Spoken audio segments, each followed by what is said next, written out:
Will deception as a defense become mainstream? If your organization has the right resources, deception strategies offer a powerful way to slow down and entrap potential intruders. The concept of using deception in warfare goes back to the dawn of time. Thousands of years ago, Sun Tzu wrote that, all warfare is based on deception. Deception as a hacking defense has been around since the beginning of its security, as well. The first reported use of it by a civilian was in 1986 by Clifford Stoll, who created fake files promising strategic defense initiative secrets to lure a spy onto his network. This trick successfully entrapped a mercenary hacker working for the KGB.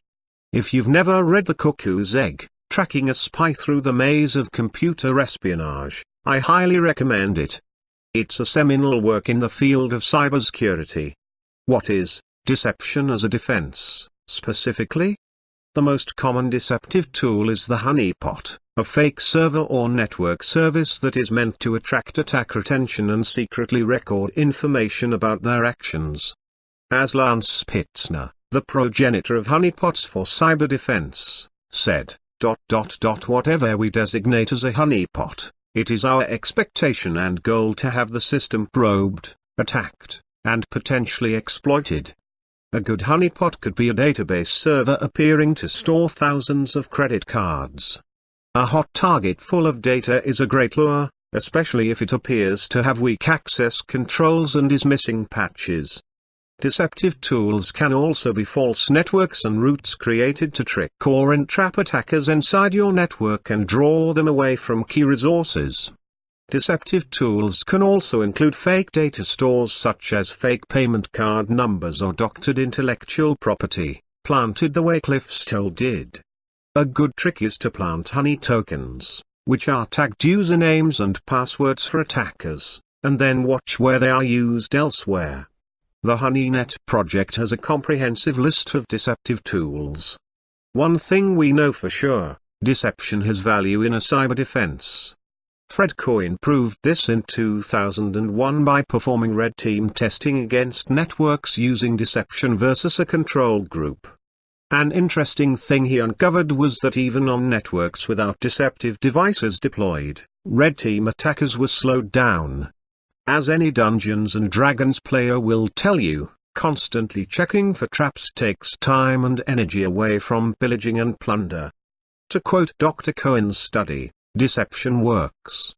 Furthermore, it works well. Most deception tools currently in use by civilians consist of honeypots used by threat researchers to spy on bad guys' trends, explore botnet C&C networks, and collect malware and exploits for analysis. This is not deception to serve in the direct defense of an organization but rather to power threat intelligence and antivirus signature feeds.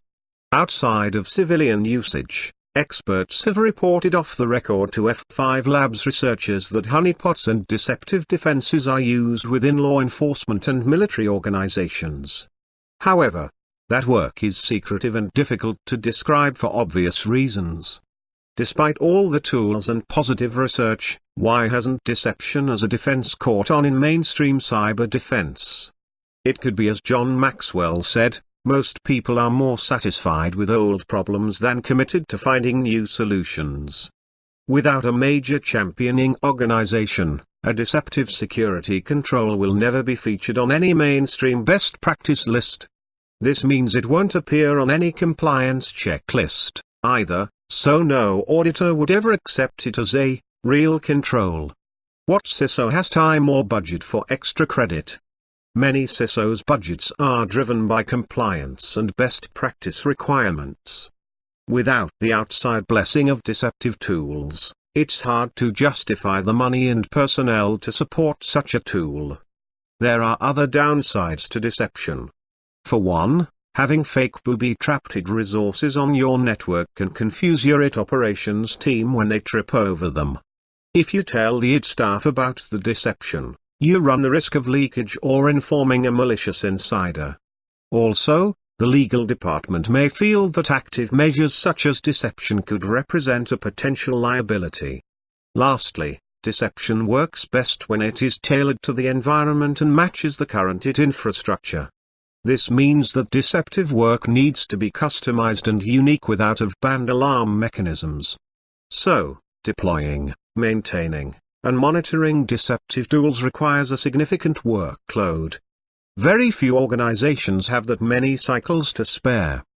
So far, these downsides have been enough to keep cyber-deceptive tools out of the mainstream toolkit.